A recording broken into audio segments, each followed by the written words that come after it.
എല്ലാവർക്കും നമസ്കാരം. ഇന്നത്തെ വീഡിയോയിലേക്ക് എല്ലാവർക്കും സ്വാഗതം. ഇന്നത്തെ വീഡിയോയിൽ നാമജപത്തിന്റെ പ്രാധാന്യമാണ് പറയാൻ നിൽക്കുന്നത്. പണ്ടത്തെ വീടുകളിലെല്ലാം നാമജപം ഒരു കൃത്യനിഷ്ഠയായി എല്ലാവരും പാലിച്ചിരുന്നു. വയസ്സായവരാണെങ്കിലും കുട്ടികളാണെങ്കിലും എല്ലാം നല്ലതുപോലെ സന്ധ്യാനേരത്ത് നാമം ജപിക്കുമായിരുന്നു. എന്നാൽ ഇന്ന് അന്യം നിന്ന് പോയിട്ടുള്ള ഒരുപാട് പ്രക്രിയകളിൽ ഒന്നാണ് നാമജപം.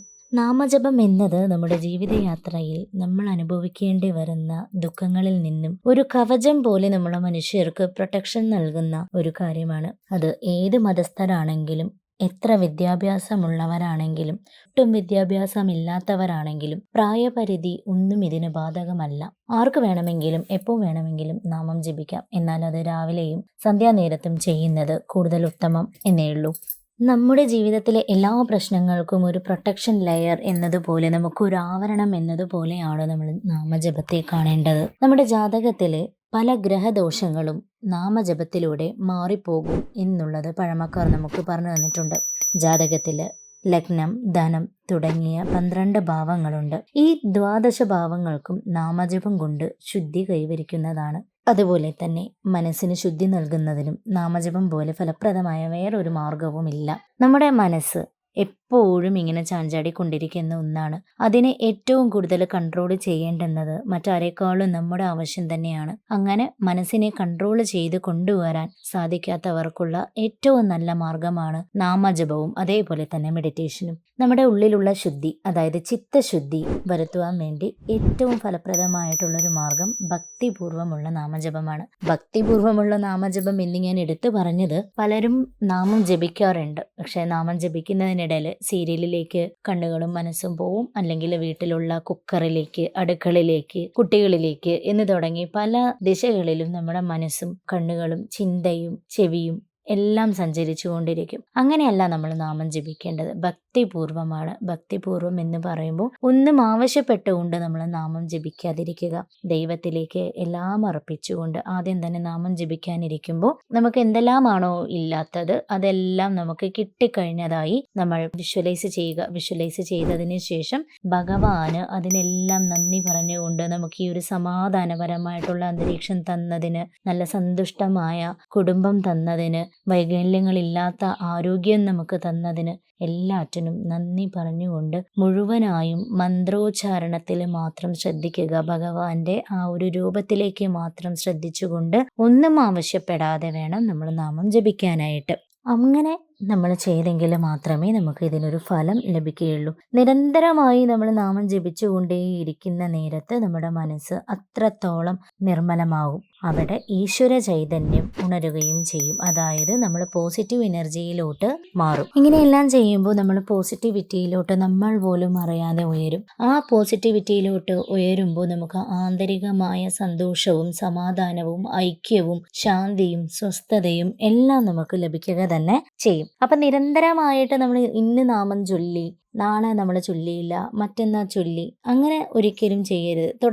തുടക്കക്കാർക്ക് എല്ലാ ദിവസവും പറ്റണമെന്നില്ല. അതേതൊരു കാര്യം ചെയ്യുമ്പോഴും നമുക്ക് ആ ഒരു കൺസിസ്റ്റൻസി കിട്ടാൻ വളരെയേറെ ബുദ്ധിമുട്ട് തന്നെയാണ്. പക്ഷേ അങ്ങനെ ഇന്ന് ചൊല്ലാൻ പറ്റി നാളെ ചൊല്ലാൻ പറ്റിയില്ല എന്ന് കരുതി മറ്റന്നാൾ നിങ്ങൾ ആ ഒരു ട്രാക്ക് വിട്ട് പിന്നീട് ചൊല്ലാതെ തന്നെ കണ്ടിന്യൂ ചെയ്തിരിക്കരുത്. നമുക്ക് മനുഷ്യരാണ്. സ്ഥിരമായി നമുക്കെല്ലാം ചെയ്യാൻ പറ്റണം എന്നുണ്ടെങ്കിൽ നമ്മുടെ ബ്രെയിൻ കൂടി നമ്മളെ ഹെൽപ്പ് ചെയ്യണം. അത് പെട്ടെന്നൊന്നും അങ്ങനെ ആ ബ്രെയിനിൻ്റെ മടി മാറി നമ്മളെ ഹെൽപ്പ് ചെയ്യാൻ നിൽക്കില്ല. അതുകൊണ്ട് തന്നെ ഇടയ്ക്കെല്ലാം നിങ്ങൾക്ക് കൈവിട്ട് പോയെങ്കിലും പിന്നീട് നിങ്ങൾ ബോധപൂർവം ഇതിലേക്ക് നാമം ചൊല്ലാനായിട്ട് ശ്രമിക്കുക. ഏത് മതസ്ഥരാണെങ്കിലും നിങ്ങളുടെ മതത്തിൽ പെട്ടിട്ടുള്ള ഏതെങ്കിലും ഒരു മന്ത്രം നിങ്ങൾ ഒരു ദിവസം ചൊല്ലാനായി ശ്രമിക്കുക. അങ്ങനെ നിരന്തരമായി പരിശീലനത്തിലൂടെ നാമജപത്തിലൂടെ നമ്മുടെ മനസ്സിൽ അടിഞ്ഞുകൂടിയിട്ടുള്ള പല മാലിന്യങ്ങളെയും പല പാപങ്ങൾ ചെയ്തിട്ടുള്ള പാപക്കറകളെയും കഴുകിക്കളയാനായിട്ട് സാധിക്കും. അതായത് നമ്മുടെ ജീവിതത്തിൽ നമ്മൾ പലരോടും ദേഷ്യം കാണിച്ചിട്ടുണ്ടാവാം, വെറുപ്പ് കാണിച്ചിട്ടുണ്ടാവാം, അഹങ്കാരം കാണിച്ചിട്ടുണ്ടാവാം. ഇതെല്ലാം നമ്മളെ തന്നെ നശിപ്പിക്കുന്ന മാലിന്യങ്ങളും കറകളും എല്ലാമാണ്. പല ദ്രോഹങ്ങളും നമ്മൾ പലരോടും ചെയ്ത് കാണാം. അപ്പോൾ ഇതെല്ലാം നമ്മൾ അവിടെ നിന്ന് കഴുകി കളഞ്ഞെങ്കിൽ നാമം ചൊല്ലുന്ന ഒരു വ്യക്തിക്ക് കൂടുതൽ നാമം ചൊല്ലി വരുന്ന ഒരു വ്യക്തിക്ക്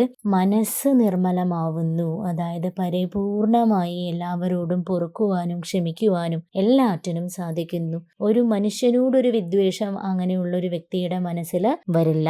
മനസ്സ് നിർമ്മലമാവുന്ന നേരത്ത് നമ്മുടെ ചക്രങ്ങൾ ഉണരുന്നു, ഓറ ഉണരുന്നു, നമുക്ക് തട്ടുന്ന പല ദോഷങ്ങളും നമ്മളിൽ നിന്നും അകന്നു പോകുന്നു, നമ്മുടെ നെഗറ്റീവ് ചിന്തകൾ മാറിക്കിട്ടുന്നു. നാമം ചൊല്ലിക്കൊണ്ടിരിക്കുന്ന ഒരു വ്യക്തിക്ക് ഒരിക്കലും മറ്റൊരാൾ അങ്ങനെ ആവട്ടെ ഇങ്ങനെ ആവട്ടെ, അല്ലെങ്കിൽ ഇങ്ങനെ എൻ്റെ ജീവിതമായല്ലോ, എൻ്റെ കുടുംബം മാത്രം എന്താണ് ഇങ്ങനെ നശിച്ചത് എന്ന് തുടങ്ങിയിട്ടുള്ള ഒരു ചിന്തകളും അവരുടെ മനസ്സിൽ ഉദിക്കുകയില്ല. അങ്ങനെയുള്ളൊരു ചിന്തയിൽ നിൽക്കാത്തിടത്തോളം കാലം നമുക്ക് പോസിറ്റീവായ പല കാര്യങ്ങളെയും ആകർഷിച്ചെടുക്കാൻ പറ്റുന്നു. ഇങ്ങനെയുള്ള വ്യക്തികൾക്ക്, നാമജപം സ്ഥിരമായി ചെയ്യുന്ന വ്യക്തികൾക്ക് ലോ ഓഫ് അട്രാക്ഷൻ പെട്ടെന്ന് വർക്കൗട്ട് ചെയ്യുന്നതായി കാണാറുണ്ട്. കാരണം അവരുടെ മൈൻഡിൽ എല്ലാം അവർ ഒരു എനർജിയിൽ ഏൽപ്പിച്ച് ആ ഒരു എനർജിയുമായി ലിങ്ക് ചെയ്ത് നിൽക്കുന്നു. ആ ലിങ്ക് ചെയ്ത് നിൽക്കുമ്പോൾ അത്രയും അവരുടെ ഓറ പ്യൂരിഫൈ ആയി വരുന്നു. ഇതെല്ലാം ഓറയും ചക്രയും എല്ലാം പ്യൂരിഫൈ ആയി ആക്റ്റീവായി നിൽക്കുന്ന നേരത്ത് നമ്മൾ ആഗ്രഹിക്കുന്നത് എന്തോ നമുക്ക് ഈസിയായി മാനിഫെസ്റ്റ് ചെയ്യാൻ പറ്റുന്നു എന്നുള്ളതാണ് ഇതിന്റെ യാഥാർത്ഥ്യം. അപ്പോൾ നമ്മുടെ ഉള്ളിലുള്ള ഈശ്വര ചൈതന്യം ഉണരുന്നു. നാമം ചൊല്ലുന്ന നേരത്ത് എല്ലാവർക്കും ഒരു എനർജി ഉണ്ട്. അത് പോസിറ്റീവ് എനർജിയാക്കി കൊണ്ടുവരാനാണ് നമ്മൾ ഓരോരുത്തരും അകമഴിഞ്ഞ് പ്രാക്ടീസ് ചെയ്യേണ്ടുന്നത്. അത് എന്ത് തരത്തിലുള്ള പ്രാക്ടീസ് വേണമെങ്കിലും നിങ്ങൾക്ക് ചെയ്യാം. പക്ഷെ ഈസി ആയിട്ടുള്ളൊരു പ്രാക്ടീസ് എന്ന് പറയുന്നത് അവനവനിൽ വിശ്വസിക്കുന്ന, അവനവൻ എന്താണോ വിശ്വസിക്കുന്നത് ആ വിശ്വസിക്കുന്ന ദൈവത്തിൽ മന്ത്രങ്ങൾ ചൊല്ലിക്കൊണ്ട് നമ്മളെ പ്യൂരിഫൈ ആക്കാൻ ശ്രമിക്കുക എന്നുള്ളതാണ്. നാമം ജപിക്കുമ്പോൾ കിട്ടുന്ന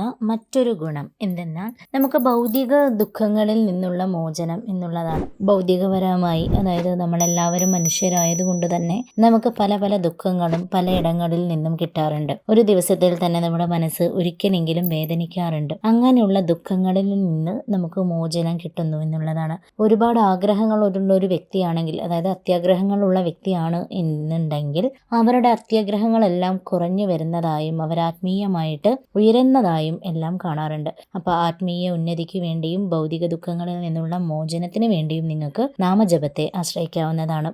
പിന്നെ മറ്റൊരു ഗുണം, മനുഷ്യനിൽ 3 തരത്തിലുള്ള ഗുണങ്ങളുണ്ട്. സത്വഗുണം, രജോ ഗുണം, തമോ ഗുണം എന്നുള്ളത്. അതിൽ നമുക്ക് എപ്പോഴും ഉയർന്നു നിൽക്കേണ്ടത് സത്വഗുണം തന്നെയാണ്. തമസ് ഗുണത്തിനെയും രജസ് ഗുണത്തിനെയും ഈ ഭാവങ്ങളെ എല്ലാറ്റിൻ്റെയും പ്രഭാവം നശിപ്പിച്ചുകൊണ്ട് സത്വഗുണത്തെ ഉയർത്തിക്കൊണ്ടുവരുവാനും നമുക്ക് നാമജപം ഒരുപാട് ഗുണം ചെയ്യുന്നുണ്ട്. മാത്രമല്ല കുട്ടികളിൽ ഉണ്ടാവുന്ന, കുട്ടികളെയൊക്കെ എല്ലാം ഇപ്പോഴും നാമജപം പരിശീലിപ്പിക്കുക. ഒരു ദിവസത്തിൽ ഒരിക്കലെങ്കിലും ഒരു അരമണിക്കൂർ നേരത്തെങ്കിലും കുട്ടികൾ നാമജപം പരിശീലിപ്പിക്കേണ്ടത് അത്യാവശ്യം തന്നെയാണ്. കാരണം എന്തെന്നാൽ ഇപ്പോൾ ഏറ്റവും കൂടുതൽ കുട്ടികൾക്കാണ് ഫോൺ അഡിക്ഷൻസ് ഉള്ളത്. സന്ധ്യാനേരത്ത് വീട്ടിലേക്ക് സ്കൂൾ അല്ലെങ്കിൽ ട്യൂഷൻ കഴിഞ്ഞ് വീടെത്തി കഴിഞ്ഞു കഴിഞ്ഞാൽ കുട്ടികൾ ആദ്യം ചെയ്യുന്നത് ഫോൺ എടുത്ത് നോക്കുക എന്നുള്ളതാണ്.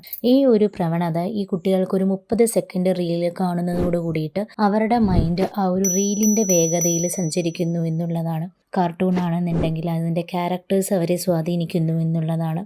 അപ്പോൾ പലതരത്തിലുള്ള ഗെയിംസ് ചെയ്യുന്ന നേരത്ത്, ഗെയിംസ് കളിക്കുന്ന നേരത്ത് അവർക്ക് അതിൻ്റെ ആ ഒരു ടെൻഡൻസി അവരുടെ ഉള്ളിൽ തന്നെ അവർ പോലും അറിയാതെ വർദ്ധിച്ചു കൊണ്ടിരിക്കുന്നുണ്ട് എന്നുള്ളത് ഒരുപാട് സൈക്കോളജിക്കൽ കേസസ് അറ്റൻഡ് ചെയ്യുന്ന നേരത്ത് എനിക്ക് മനസ്സിലാക്കാൻ സാധിച്ചിട്ടുള്ളതാണ്. അപ്പോൾ അങ്ങനെയുള്ള ടെൻഡൻസിയും അഡിക്ഷൻസും എല്ലാം ഒഴിവാക്കാൻ വേണ്ടി നമുക്ക് നാമജപം ഒരുപാട് ഫലം ചെയ്യുക തന്നെ ചെയ്യും. ഒരു വീട്ടിൽ വയസ്സായിട്ടുള്ളവർക്കാണെന്നുണ്ടെങ്കിൽ വയസ്സായതിൻ്റെ ബുദ്ധിമുട്ടുകൾ, ആരോഗ്യ അസ്വസ്ഥതകൾ അവരിലായിരിക്കും ഏറ്റവും കൂടുതൽ മനസ്സ് ചാഞ്ചാടിക്കൊണ്ടിരിക്കുന്നത്. ഇനി ഒരു യുവതലമുറയ്ക്കാണെന്നിരിക്കട്ടെ, അവരുടെ ഉള്ളിലും പലതരത്തിലുള്ള ഹോർമോൺ വ്യതിയാനങ്ങൾ എല്ലാം വന്നുകൊണ്ടിരിക്കുന്ന നേരത്ത് എല്ലാം നാമജപം ചെയ്യുന്നത് നമുക്ക് നമ്മളെ തന്നെ കൺട്രോൾ ചെയ്യാനും നമ്മുടെ മൈൻഡിനെ നമുക്ക് നമ്മുടെ കയ്യിൽ തന്നെ നിർത്തുവാനും അതേപോലെ തന്നെ നമ്മുടെ ഉള്ളിലുള്ള ത്രിഗുണങ്ങളിലെ സത്വഗുണത്തെ ഉണർത്തുവാനും ഭൗതികമായിട്ടുള്ള അത്യാഗ്രഹങ്ങളിൽ നിന്ന് മാറ്റുവാനും എല്ലാറ്റിനു വേണ്ടിയിട്ടും നാമജപം ഒരുപാട് നമുക്ക് ഹെൽപ്പ് ചെയ്യുന്നുണ്ട്. അപ്പം അതിൻ്റെ പ്രാധാന്യം മനസ്സിലാക്കി എല്ലാവരും ഇത് നിങ്ങളുടെ വിശ്വാസം അനുസരിച്ച് നിങ്ങൾ എന്ത് ദൈവത്തിൽ വിശ്വസിക്കുന്നുവോ, ഏത് മതത്തിൽ വിശ്വസിക്കുന്നുവോ അതിൽ പെട്ടിട്ടുള്ള ഏതെങ്കിലും ഒരു നാമജപം പ്രാക്ടീസ് ചെയ്യാൻ എല്ലാവർക്കും സാധിക്കട്ടെ എന്ന് ഞാൻ ആത്മാർത്ഥമായിട്ടും ആഗ്രഹിക്കുന്നു. ഇന്നത്തെ വീഡിയോ ഇത്രയേ ഉള്ളൂ. ഈ വീഡിയോ ഇഷ്ടമായെങ്കിൽ എല്ലാവരും ലൈക്ക് ചെയ്തുകൊണ്ടും സബ്സ്ക്രൈബ് ചെയ്തുകൊണ്ടും ഷെയർ ചെയ്തുകൊണ്ടും പ്രോത്സാഹിപ്പിക്കുക. കൂടുതൽ വീഡിയോ ഇടാനായിട്ട് ശ്രമിക്കാം. ഓക്കെ, നന്ദി.